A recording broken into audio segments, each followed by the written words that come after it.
Ole Krista mina hichi channel hin vezau si na bon scam ka ngai lut na chebe ka hin pisu kevin tu lai phada ki no ta in phale ni khu hi itia iping Lhungdim sai thil hop in yong om ta in leisi tu lai gal tu thang Ukraine gal la ki chai po in corona gal la ki chai po in khusat khudap gal la ki chai po in sungai lut na gal la ki chai po in ha deu jingin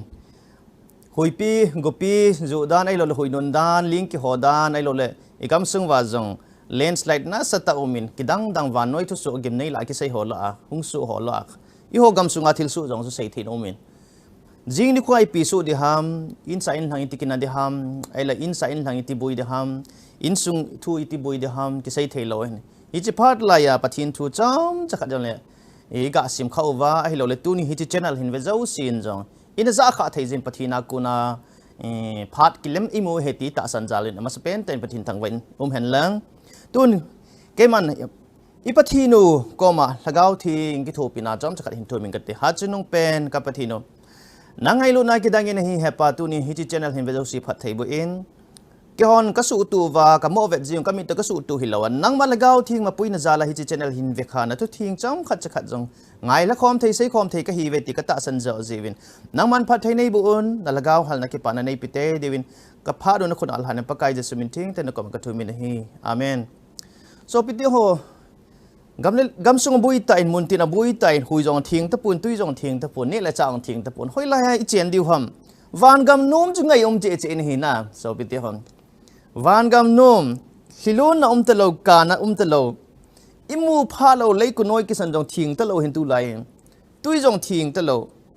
ai van gam nom ma cho thin lo nai ma cham lo a mi jong thing a lung thim jong thing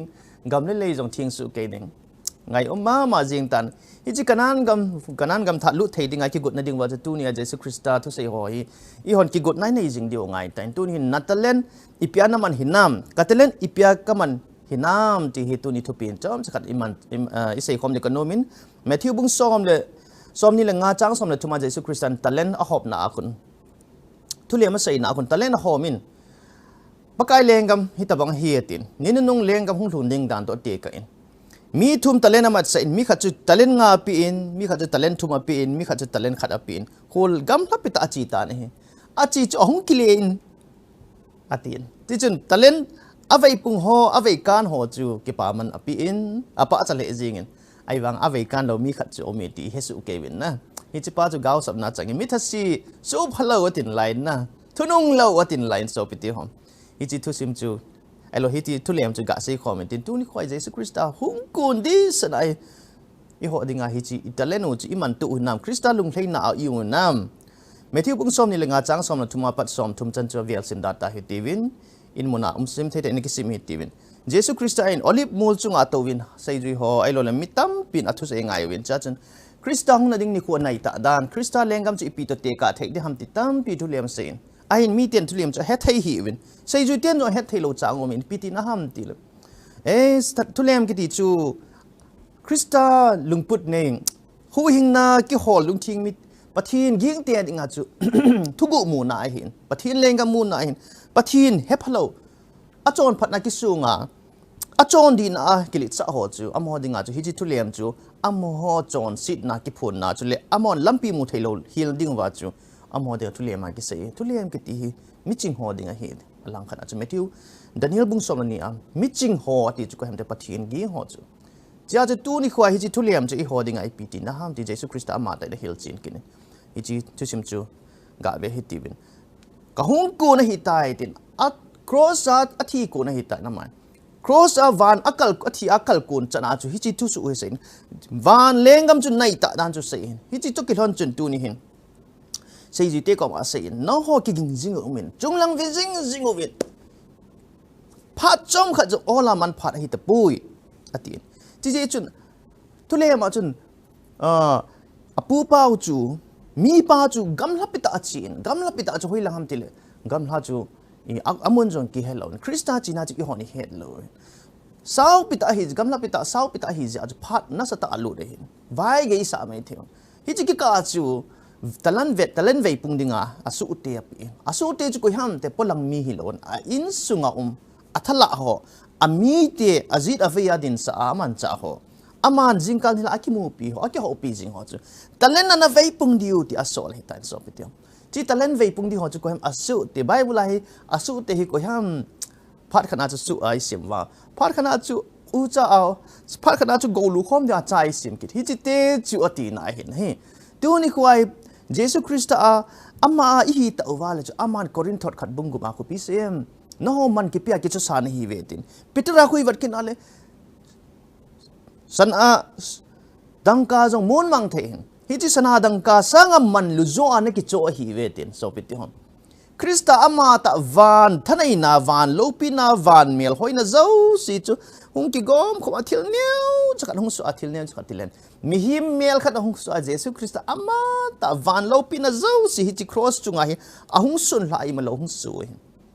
sana dangka sum eng kit ho i za kai sanga man lu zo chu hung sun lai nang le ke i hung hu hi jesu krista ama ta ni hu do hi chi hu do mi him te chu aman tu ni khwai nang ho an hi ta pu ve ke ma an hi ve ke na ho polin se bang kata sa hi krista thi hin to ka hi ni krista hin ka hi tin ke chu ke ma ka hi te pon krista hin si a krista ding zinga ka manding he ti pi pia manding chu i khut na i keng ilimi mel ti sai the na mi the na ti le the na i ka bi thil ne the na zo si krista lo pi na dinga mandik tai to ni ko i khut itiba khan krista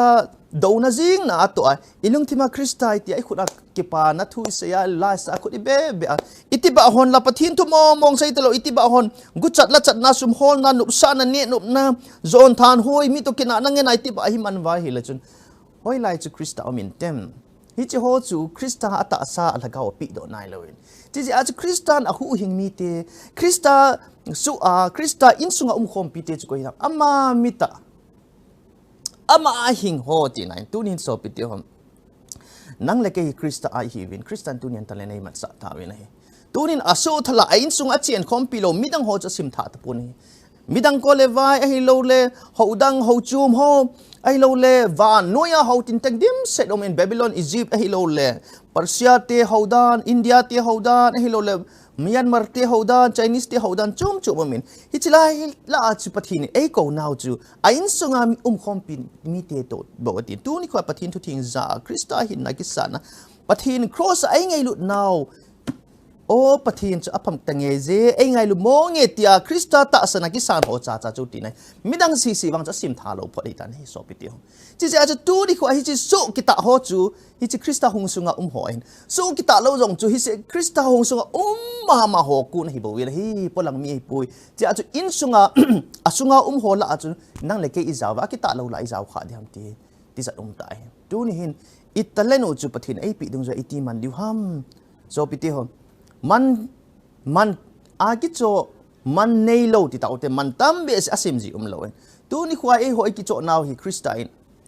akin ji nga dingai man cha dingai ti tu ni kha e so le tan talent chu ga vai pungun atin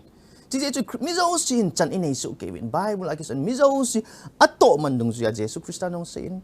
peter azon ki mu in paul azon ki mu in a hi lo le revelation azon ki mu in ato man dung jui chi a ko kapi ding he ti revelation bung som ni la ni langa hun ato man dung jui chi a iti a chu ke ma ko hung ding anai ta in mizo si ato man dung jui chi kapi ding ato man chu ana isu ke yo hin aji chu bi ham dila to ana yo hin cha chu mizo si to ke nei su ke chan ke nei su ke tu ni kwai talent iti ting le jesu christa talent chu koi ham talent mana chu pastor te ho na thang pia holam kai ho na to ho hi talent man ding ai koi ji holam kai te ho secretary chairman te ho amo holam kai he mon talent mat diu pathira ko na thil bol thai anei un taw na jong nei thi un mi on vil thi win ho bung thoi ke man cha na mon tha nei ve ti un a hin ki mi tham ki ho bol thai lo pen ki ho mi vai cha ki ho bung ang chairman no ki khalo secretary on ki khalo member on ki khalo ho ina ang phata ki khom man bi se lo ki ho ami mo pen ki ho talent wang pon te iti me thi di lo alin pen apa na neo pen abol thei pen ami mo pen beon chi ke talent nei su ke koi ma jam thei pu ve so piti ho hi chil talent la pathin ai pi now thu pi pen chi pi ham te la gao thing chan hi talent ai lo le aman ve pung ding ai pi la thu pi pen en christian ka hung ni chan ge ya ding an ho bap a ku nai 80 pi la gao thing chu ka hin so pi nei ta ve so piteo ahong ni chan ge second coming chan ge him lagao thing hitan hi chi lagao thing zal su nai to di han san nai nei de pathin thu sai de mi lung gem ki khel ding hin min pin tha nei di hin Jesus Christa khanga chu ata asan khat cham na lai lo na Paul te khanga Peter te sei te khanga ata asan khat cham lo thing sung ho in thing sung ho chu pathin a hin bel jing ki dang lo na chita banga chu tu nia thing sung ho hon izat pathin a hin bel de acha thelo khut a keng na ho dam jing theun tu nia khut keng na dam jing izat umem na thil ki dang ta tu nia zo hung su na lai Jesus Christa khang banga tu ni a zo hi thil ki dang na to na lagao thing na to na jing na lai tu ni ko ai chi Jesus Christian ai koi pion ai ngan si piu ti dam ai dal ha pion hin so pi ti hom luk bung som ni le li chang som ni le ko achi ba dal pathin chule John bung som ni chang som ni le ni a chu pathina ku na hi chi lagao thing chan na chu ai ki ti pi o hin lagao thing chu i chan te te ngai lagao thing chang lo wa chu ko hin tem hi cho jen pathina ku na thil pi thu pi pen chu iman son lagao thing zaw lo na so thil pi i zat in talent i zat nei la bol thina i zat nei ro phachum lo tu ne Christian kha chu lagao thing to om khom ngai lagao thing ma pui hui na no ya hi a thil bol an to zo si a Christa mi hin mo ding mi ten pin tha na hin nei thei ding bol thina tam pi ta hian lang zo le lagao thing pan la wa chu aga khat cham lo hi ze hin tu nin holam kai hi han lang meeting te hi han lang mi lam te hin lang a chon si hi jong le koi ma in pathin lagao na sa lo pathin lagao ko na gel kho lo pathin lagao ba ya hi a thon ka hi ti hi ki gel lo jing deu de hle jing in hi leya to mun to mapan mun inai ta bangai vana chan mun inai leya to mun nei lo ho chun vana chan mun nei lo leya to mun na kita lo ho chun vana chan anei lo su phalo kitin leya to mun tong lo ho chun leya to mun nei lo wa ki gel ho chun leya to mun ga su lo ho chun itin ma la van mun na to mun van mun na chan mun chan ding ki tip pi ho khat cha chang lo de so pitio van mun ai chan ding gel wa ikine wala leisina i to diu i to tham diu i ga su ni o me ti hi pel thei lo hi kel do jing jing deu de hle jing na hi pathin phat thei bu pi tawn a lo pi so pi teo tu ni ki pat pha de hi chom khat jong phat hi po na hi aman ta ma ji ga izat ka su do dem tu ni khat ka ki chol man mai me ji a hi mi pathin tu jal thei lo alo zaman lo izat do min tem kamu kha lo kamu pha lo ka so pha lo jing ni khwa ka ki mu ta lo ni izat do min tem tu ni khwa ka sai pi man pa chun alung gel tu ni khwa kisi na nei thei jing ni khu ham kum khatam kum som zo zong la hin gel la pathina sunga na hin to the so piti ho igao hi jinga hinam hi chi talent chu i veipung hinam ti chun lagao thing til pi chum min so piti korinthon kana khu ibana le bung som la ni chi na nei loi he thim theina nei loi ta san ai lo le dam sa theina ai lo le tau tham theina thil kidang bol theina ai lo le pau chum sai theina ai lo le pau chum ho le do theina so piti ho pathin lagao thing til pi chum in abo ahina bon cheke evin pathin lo pi jang bo dop sang nai pathin lo pi na dop sang wai bon cheke ba pathin lengam ke lin be nai pin tha na lu nei hi se in tu lai lagao ka change tu sai theina ka change pau chum ka tho the pau chum ka le do the ta san na di ta kan hi na kidang to do theina kan hi mi su dam theina kan hi ti ba ai wa Krista ki phung lo so piti ho Krista lagao do theilo kilang theilo lo pi na chang theilo pin tha na theilo pathin thu di do sang na theilo pathin thu pi zui na mo no pathin thu pal ke jing ki sai jing hi chi thil kidang ta hoi lagao ipi lagao i tan dem so piti ho tu ni aga aku ne belew hi je aju tu ni nungai pathin Jesus Christian 80 pi u thil pi ho lagao thing akuna thil pi ho hi lagao hle ma kuna jong thil pi hle ma hung do ta le chi chu original omale nakali khat te tin chi chen so piti ho tu ni khwai chi theu ngai ta he Jesus Christ ai tip pi zo si a hle ma ilut khat na diwa chu satanin lampi chum khat abai lam ta lagao thing chan na diu albai lam ta lagao thing thil pi akita lang na ding lampi simpi pi abai la ham tile ki eng bol na omlo i ho al van noi nup sa na to hi chi lagao thing thil pi da na ki long chu i chan thein diu pathina ba chu mi thing tho te bowin Krista to ki gui zop na di ta nei ho boin pathin nga chu hi chi lagao thing til pi le lagao thing chan na chu nei thiam a ki khi dan chu lagao bu aku na wang chu mitin in a chan the lagao thing a ku no ku na wang chu pathin mi thing ho bo wen chan the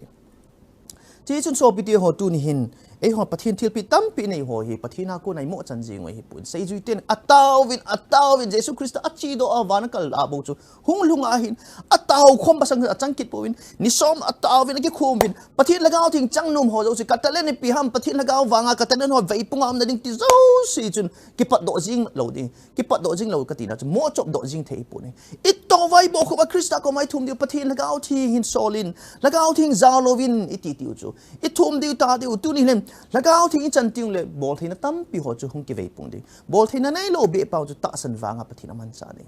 akam chang khat chu bắt thiên phat thei bu ding ai hi ji chun lagao thing ong ting le ta len chum bol thina chum cho hung thein sum nei theina jong inei vin ai lo le pi ha het theina jong le kha thip na jong ki chip theina jong football thip na jong tu sai theina jong ai lo le pi ha mi to ki ho theina mi la cham na bol theina ai lo thu la sai theina ai lo le ta len chum na to na tham bol theina chum nei ho ai lo le in sa hi han la in gari sim cha hi han la gari tol thei cha hi zo le cho hoi pathin lo pi na ke mang the so piti ho Jesus Christa lagao thi ma sa pen pen hi pathin lagao thi chan tiung le tu ni khwa ipin pi talent bol theina ho le tua ipin pi lo hung khu het zawa i hinzil thua i thip na het na ho hi a bon chike Jesus Christa adinga i man the hong hi di hi ji a chu tu ni khwa he ke kali ne ke ka ne ve ama lekha thimin lekha ma lekha thim pun ke ka ching pun tia ki gel na phang khangai pun he pathin ei hop pi chu ama na pha sa ding zu e hop pi korin thot ni na bung ge chang som ni pi sem pathinin na ho na nei lo na ho na bol thei lo in na chung wa thum pu na hi na nei sun na hi na chan be wa pathin na ho akuna thu mai bo vi a hin ki phal na lung thim na nei le e hon iki phal naw lung thim chu pathin de in Jesus Christa in ei de yu chu i hi na bang ta wa ama dinga i to u chu aman bol thei nai pi u chu te ka be tu sei thim na la sa thei na ai lo le na to thim na ki tio mi zo si chang hi pu na hi a hen ki ta na a wa nga i bol thei kham niaw cha chai bol che pathin ki pa na hi zo ne mi kim khan ke la ka sa thim pun ke thu ka sei thei pun ke ka taw zo pun ti mi zo si taw zo lo mi zo si tu sei thei lo thil pha bol di loi na mi ki thu pi de thei lam pi an ke ding loi pathin ai man cha no chum hin na so pi ti hom a thu pi chi chun tu ni hin mi zo si lagao thil pi ki bang put almo pu ti lung thim thing wai nei cha sun vai to chu korin thot khat bung get chang som ni a korin thot ni ka tin chang som ni a chu asai chu lung bon le ki pa ma mai e hi na bo wa pathin ei de o hin hi na kalwa cha pathin dei di pu na hi hon lung thim pom pe ki pi lu ngai chi chun biham ka talent chu ka man hinam ka talent chu ipi hin tem iti ka man ding ham ti bu ma mai thi na pathin adai chu biham til ei hon i bol thi i zo chanwa in khuwa bol thi nai pi nei vem te ka bi bangam mi kim khanen ke wang ka ki sung la le ho bung sunga jong ke wang ipi ka bol thi dam ka chon zo di nam an ka ngol zo di nam pasar ti wang ka ki pi do zo di nam ai lo le thil pha ka bol di nam ka inside ken hang to ka ki tu so de nam ti lunggel nei jiwen ki sung lal ma jiwen a hin ki sun lal na tam pi nei zo ho hin pathin na to thei nai i sun lal ho hin aji chu pi ham ti le ei mo ho ki sung lal di hi win pathin chu sun lal lo di ta san diu hin na so pi tio i sei wang wa chu ei hon i lung thim wa pathin ta san na chu nei num lo pathin thil bol thei na chu i sun jing num lo ji wa chu i ki niaw sa chu i minu pha wang wa chu ei hoi hi lo pathin chu ka sung la le ti unconverted lung thim thing lo lung thim ping tha lo lung thim ki gel lo Krista ta san nei lo ho chun am ho a chu ba iti zo diu ham so pi tiong ti chu Krista ta san po le a ki niaw sa ai lo le pi ha ki niaw sa chu thil pa hi na hin pathin na to na akuna gam hlat na dinga kin ka ki niaw sa eti chun ki niaw sa di lo mi ki lit sa zo hi bi na hi amoi pin tha num lo Krista dinga akut niaw khat nang mang khat nang seng num lo ti da ne inai cha sun ki pi do cha pathin de chi chu pathin 100% ai sim pi o ni so pi de tunin nang le ke yong ki gel pha hi ti ni pi ham thil niaw cha in sa te ngai chat in hang te ngai chat an ha na sa khat ngai chat mi het lo thil pha khat i bol num jong le hi tia chi bol thei kham pathin in lam pi ni ai pi su ke to ding ai pi su ke bol le han tin ki tim nom wi na hi so pi ti ho mi tam pi ta hi pathin in thip na china pi na hin a ki pi do lo ji win a bowling sa da bol zo po ni ve vin igam su hi le kha thim tamin sum ho zong tamin china nei zong tamin mi pha mi hoi zong tamin pathin thu wa khang pon ipi zai nam ti le ai hon ai bol ding za ni bol ta lo ziwin ai ma changa ding ma I hin to chu pathin ai pi ho chu ai ma in chen na dinga lo chen na dinga I gam hu bit na dinga I hun gu bit na dinga I cha le now mit thein ding hoi thein ni nga first class topper a hung hi thein ding ai man cha chu hi chi khela chu I het na chi na man cha no hi chi khela pathin tu sei nai man cha nom ta lo bia pha chu I bol thei tam pita italanu chu mo kha hi chi lai ki khum tu ma ta chu chỉ ra chỉ holding bộ hình phát hoa chú chẳng kinh ngày luận này hình gal cho và chỉ satan aku na satan mi hi na chú hình này thế rồi chỉ aku na chú kipa này thế rồi Krista vang chỉ mi đăng tia dengan này tổ tiền kipa na chăm kim anh thu say thì na ho rằng til thu pi hình patin apio mi kim khát thu say thì đan chú hậu sau pa cái khop na rằng thu say là mi tâm pia alung gel su niam gì mi kim khát thu say thìm lâu na thu chẳng khát cái say rằng là chun mi đâu sẽ cái pin loang kỹ na so pito cha thu say thì này cái thì talent lên tại thu say thìm hỏi hình thu say hi patin lên cái mà đi man chậu ngay chỉ talent thấp pi tại aji thu say aku na mi ping tha he so pito thu say aku na mi long gel cái kia này bol ti hong lo chu akamu na ding tan lang le piti se ti tam lekha ji thina na nei ta hi le piti tam ataleno na sa ta na man cha ja tu ne van no ya Krista ta san zo sin in amaho ako na patin thu mo thei so piti ho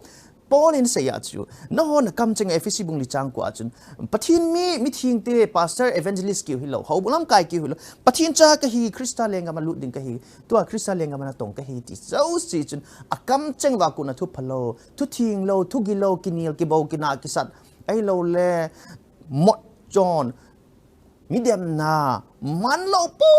po say na kam cheng halo ding gao sab na thu cheng eng kan na thu cheng ai lo le mi he na thu cheng hi chi kama hi hu zon ai lo le thu man lo zo to chave ki to hi sei do lo di so pito I kam mu hi kam thing hi dan pathin thung pot nai hi chi wa hi pathin thu thing jing pot ding hi ti chu na so pito chi za chu e hon mi tel at thu palo ki seya thu thing lo ki seya pathin lengam to ki kal mong ki seya le pathin lengam to ki kal chu biham dile ni le cha sei thei chu in chen lo chen sei thei chu e wanga ki ho dan kilo mai pathin lo pi na do la pathin lo pi na ta sat dop sang na lam pia na aji chu pathin in chen lo chen ding ai ko ahin man lo wa mi he ding mi sa ding mi tha ding ai lo le man lo ta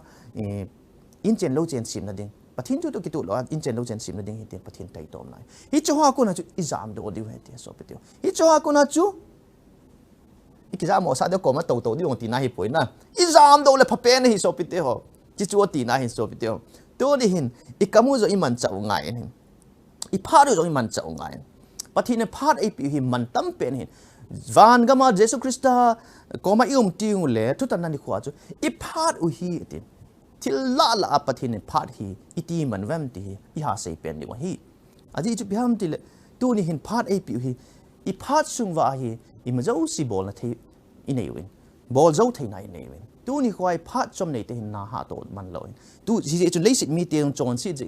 I hi nu ong ki pada I pin do ong ki pada le I thi ni khu hung nai che na ki dan ai lo le ha I ti sei de sa pa ironical ti de hin na ong ki pat ni I pin ni khu ni a chu I thi na ni khu hung nai che hung nai che kum ngai hi le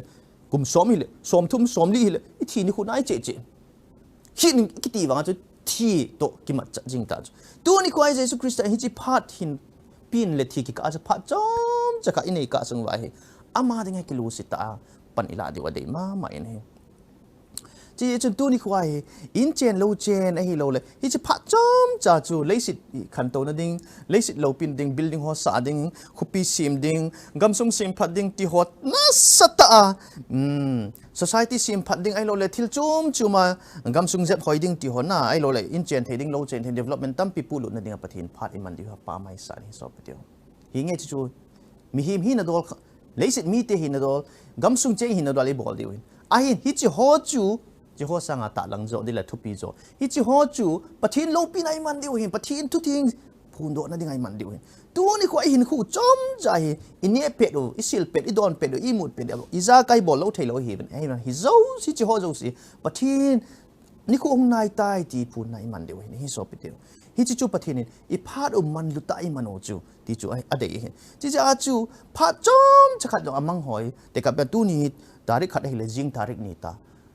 ตูเนียมังจูจิงเล็กก็โกกิดเทโลจานเนียมังจูตูเนียก็โกกิดเทโลไอ้เห็นปะทินเลยลำตาพัดตาก็มันปะทินชุดทิ้งก็เสียกำตินาก็เสียเฮปโลไอ้โลละมีขัดจูอัลได้ขัดจูก็โจทย์ขายแล้วจนฮิจิพาจูมังตลอดตูนโซน่าฮิจิตาริกนี่กูจูกิสุนัยฮิตันนะมังตลอดฮิโซปิติโฮฮิจิอาจูปะทินินพาดิมันเดียวเดินฮิพาดุมันสาลดิโซปิติโฮปะทินินมีกิมขัดินปะทินฮิกบอลที่ปูอินซุ่มเทมขัดปิงกตินซุ่มเทมขัดปิงกตินจะจะวินเนี่ยเลยจะสิลเจนกิทูปิงกตินเกณฑ์พันในหิจงเลงมีเตกิทูปีเลงอติจีวินนะมีเตกิทูปีซุ่มเล็บไปยาจะปะทินกิปะไอปูนี่อิทาเลยจงอิเซียนง่ายเห็นอิทาเลยจงอิเซียนจริงเลยบอกปะทินินไอ้มันจะดิ้งดังดานแต่ไอ้มันจะเทียนตัวนี้กว่าอีพัดเลยจงไอ้นันนุกไตกิตุนายซุ่มเล็บไปบอกอีโซลาเลยจนปะทินเลงก็มาจาดีเลยเห็นเฮ้อามาจาดิ่งบางมาจาดิ่งเราเลยจะขัดละอาขัดนี่บอกอีบอลด้วยเห็น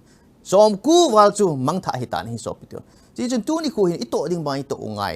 ดำเทน่าจงปะทินากูนายกิลเอาง่ายดำเทน่าให้ปะทินไอ้ปีนดำเทน่าในเราติงอีตาอาซาลสามินอีลุงเกลลสามินปะทินทุยมาจาเทปูวิน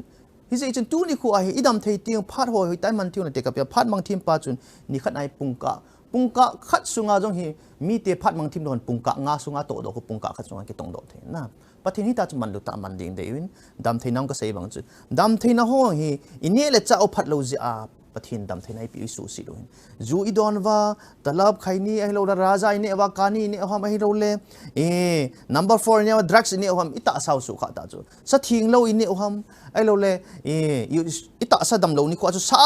ซาเงินกินเนี่ยแต่เห็นลังเลยตุลายด็อกเตอร์ฮอนองว่าสันเนี่ยเราเดียวอาจจะ BP คอเลสเตอรอลสุสังจริงอิตาสะตุกิตุเราอินเนี่ยจริงไงเลยจุอิตินามาไอ้ลูกนี่คู่หอมเด้งจะจุดตาสะสุขะที่จะปะทินได้เราอาจจะจุดตาสะสุจะมาเลยจนปะทินนี่คู่ติดบางอย่างที่หิงสอนเราเดี๋ยวปะทินทุกทิ้งใส่ดึงไปใส่มันตาเราเด้งจีจนสอบปิติโฮตู้นี่คุยเห็นอิมุดพาดโทพาดจานไอ้เละอิมุดพาดจา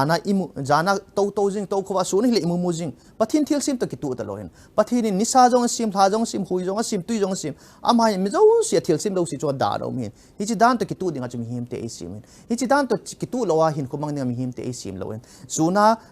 อิมุนิลมเกียจานาหากว่าเกียเนี่ยพัดนั่นเนี่ยตลอดเนี่ยโดนพัดโดนตลอดจุดอิตินมาตาสาวสิเตเตหินตาสกิลเราละก้าวสิเตเตอุนละก้าวสุสิเตเตจีเจจุสอบปิติโฮตู้นี่ควายปะทินินอิ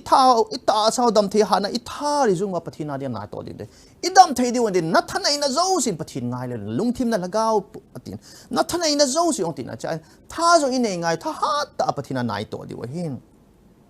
จีจุนดานิเอลบังจู business อะฮิโลเล prime minister หินน่าโตอิงเงิน policy บอลเลยหินตุลาย government น่ะตรงหอยตุลายpolitics อะกิจิมหอยตุลาย business บอลหอยตุลายวานุยกับบอลที่ติหอลายปะทีน่ะตรงหลอมตานี่โซปิติโฮปะทีน่ะตรงหลอมตานี่ดานิเอลจู prime minister หินอะฮิวางินปะทีทีมกาวจงฮิทานอะไรนะเราปีน่ะลองเลยฮาเลลูยาเมน prime minister ไอ้ว่าปะทีทีมกาวโซปิติตุนียดานิเอลบังกวยตาดิวฮัมกิเกลติเวปะทินฮิจนาจูอามันจ่าหินดานิเอลจูซุมเนปายจงปะทินมันจ่าหินปะทินินพัดไทยบุนากัวจูใส่นี้สัตใส่ชิวมุจิวฮอกาสูใส่อีกจูว่าเลยซุมตั้มปีอินมูวินอีโลกาวอีโตเทนาอีดำเทนาฮจงซุมโลนออฟฟิศซุมโลนฮคอนแทรคบอลว่าอีโลเล politics กิจว่าอีโลทิลดังนั้นซุมมูนฮดำเทนายปีว่าปะทินจ่าเตียสกูลเคสfirst rank second rank มู first division มูฮฮิจูฮจงสิไอหัวดันยังไงตัวฮัมโซปิเตียปะทินินมุจิยันเทียนิสาตุยันโซโลเลหอยไลไกมูดิวฮัมตูนี่ควายปะทินินฮิจูฮสิดาพัดเทนายปีพัดว่าจะปะทินินกะเลงกามาดิ่งอตินะกะเลงกามาดิ่งนั่งสอมาขัดหินปีนที่มีที่หันปีกอีกหันปะทินาเนี่ยก็สอมาขัดให้เราเทียมขัดกะปีเอาพัดอดังสิกยาให้ไกทูติปะทินาดิจะเทียมขัดอีปีดอเป็นอีหัวดิ่งอดังเราสิกิสิบินสอปิเตโฮยังกุนฮัมบอนสเกียจูบอนสเกียปะทินาฮงกุนเห็นเฮบอนสเกียปะทินามันจัดเดวิดเนี่ยปะทินนังอากุนากะมัวฮีบอนสเกียนังมากันหินปีกิดดิ่งฮีนังอาดิ่งากะมันฮีบเวตินบอนสเกียไอมาอากุนเฮปนปะทินากุนเฮสอปิเต chỉ chỉ chun tu đi khui hin ihon sum tham khat wa pathin ilung thei sa wa isum tham khat wa pathin nai to hi lo isum pum pi wa pathin nai to de ithan ai na pum pi wa nai to de ei ma kin jingai man de wa hi pu na hi chỉ chỉ chun pathin na to na ding sum hin na tong sum hin pan mon anei ma chi atu ni kha sum le pai nei ho zo pathin na sa ta man cha no min hi so pitio sum le pai nei tiu le pathin ei man cha de hi sum le pai in ei tiu le pathin cha ten sum le pai nei ting le wang chun akil kil thu ho dinga an mu na hin oi hom dinga an oi dim na hin dang cha ho dinga tui do na sago ki ho dinga von a hin ai lo le sum le pai bo ho dinga an ki sa do na hin na so pitio sum le pai hi tu nia pathin aman cha no ma hin tu ni khoi sum le pai mang cha lo ama dia ki sip tin te no chilai go bom bonga ki holding hi chu chu ama dinga alung thim hi wana go ta lo je alung thim le sin a go to chun ki nai ta ding pathin to kai kam tha jing ding he pathin to kai kam tha de tai cha a go chu ama dinga ki palhu na hong yan ni nu nung ni a thu tan ni ko ama ne thi na hong ding gao sap na hong ta cha kop bunga chang khan apat chang lin o mi ho sati ho na ho lam da uzong na nei sum le pai ho zo ni nu nung an ho da thi na jing hi lo ham atina ichi hoi ko iti na ham tile ane ya go athi pi ho khang dong mi ho sapa banga pathina dinga mangchal lo num lo midang pido num lo wa hitia chu pathin lengam lo pina ta lang na le ki ke lin be na mangthalo ama dinga ki sip cha pan ama ding mo ke yel phana pathin api pa chu kial do ta lo phana chu pathin te connection tanai tu ni ai mi tam pin o hi za chu ka ki thu pi ta chu o hi za ho bung ka pan ta chu o hi za di ti wa pathina abons ke hiti lam gial do povin I ho dia thi na hong te ten Jesus Christian isum le pai hi abons ke mo man ding nei pu na bang ke hon ne le cha sil le chen ai lo le khulanga vana ham chilanga nupsa na ham chilanga party ball na ham I cha te chunga lag lai sen hi pathin dei lo hi ne tuim an tui sa tui jong tam pitai mo ne do pathin dei pu na hi aji chu pi ham til pathin I oi vana ding wa de ne lo du chan man al tui mo du chat man ani ding adei pu hi athona chi ding adei pu ni chi chun mi vai ho ne lo chalo tam pi ho ki thu pi na dinga pathin na ne khat to be na dinga pathin siki ade hi chi siki chu itina man ham tia hi chi ni kunni le chan pathin an a hin do ding chi a chu tu ni khwa hi pathin ni Jesus Christ mi sang awa wal chun sang la chu tam pi na lai hi chi tang la ho chu aval izan wan te la khom sa kin hoitan ko itu kin lai pathin ko mai aval khat cham lo aval mo pe them pathin hausan na tam pi hi tan no pal thin na ai se thanga inu no mo the thang tha de pu aman nei ta pathin kina de man ngai hin so pi ti tu ni nanga ham pathin ham ti gel do ti mu ti so pi ti gel do ti mi ti ve hi je chun mi nga la chun mi thum la chun ama sa pen pa chun pathin talan nga nei pi chu ngai ka veipung tai tin aki pa ma su pha rom cha chunga ki ta ni hin tam bi chunga ka vai hom sa de nei na pat kai ki pa na lut tan talen thum mu paung chun ni mu paung chun ti chu an a hin pikit ta ni ajena veipung tai hi pathin ki pa ma mai nang ni ki ta na atin apa cha ma mai ne a hin akita hon na chu hoyang ku nam til lagao thing chan ji hon hi su pha hi hon na chu alagao a pu pa lagao ama ni to ki vom singam ji ai hi chi chun talen nga mang pa chun mupa chun talen soma veipung na chu hiam tel talen chu apu pa ko nai krista ku na bo I honi veipung theun pathin chun talen ai pi un a veipun chu e hokin hi tai so pi ti ho pathin ai pi ho I veipung lo nge lo tu nia thim chan lo din hi je chu krista ai pi u hi in krista tha hat na wanga veipunga kit ding hi na hi tu ni hai cha chu a veipung lo mi khat pa chu pi ti tang til pa kai nang mi ngi lo ni hi ke he na tu lo na na khom ji in na the thang lo na khom ji na tu lo na chang na kila ka ji e ti chu hin chi chun pakai in pcm ka tu lo na ka la ka kilo ka the thang lo na ka lo khom ne lai bola apun na dinga chu cha chum kol ve ho ko na koi lo ham ti tu ni ku ai Jesus Christa a ngai sai ding nei lo tam pi ki ding aji chu pi ham ti le e hon pakai chu I hon igel dan bango idei dan banga ipui koi le theu hi po nei e mon I in chen lo chen ki siam wa in e mo hoding se ngai talen man ta wa hi le pakai lenga ma de khat cha hui do lo in so piti ki gel mo hi ti be tu ne I in chen lo chen I cha now dam thei hoi thina dinga plan jing I sim hin na jing I to hin hi chika lai pathin lenga ma nei piti ti I hon I in sungwa mi mo la plan sim ta vem so piti ho I talen wi ti man vem ga ki dong ti hun ti ve hi je chen talen ki mang lo chu talen thi hi ta na hi tu ni hin korin thot khat bung ni chang bung som ni chang sa gi mi zo sin thagao thing til pi anei mi zo sin talen nei su ke ve tin so pi tio talen nei lo koi ma om pun tu ni Jesus Christa anga kilem zo ding om pun hi pakai nangin nei pi hin kan mang thei pu in ai la hlom be se en tai mi tampin a complain me thi ai hin pathinin i zo kham khama ai pi un talen khat veipung lo pa chu talen nga ki pi jong le a veipung di lo di a vei mang tho ton talen khat ki pi pa chu talen ni ki pi jong le a veipung lo di a vei mang tho tho di cha chu pathinin i veipung zo ding za chu hena ei ma hota ki tu a pathinin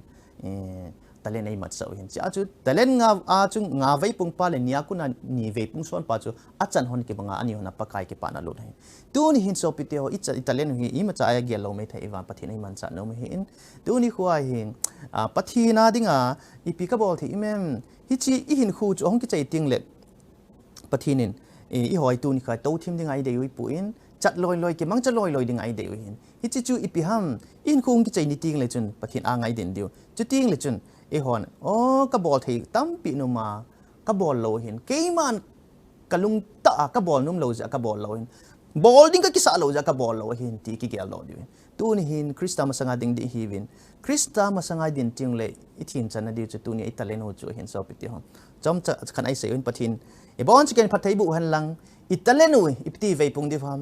italen ki gel do na ki hol do nai nei su ke thein na ding win pathin bon chicken pathai bu pi taw hen amen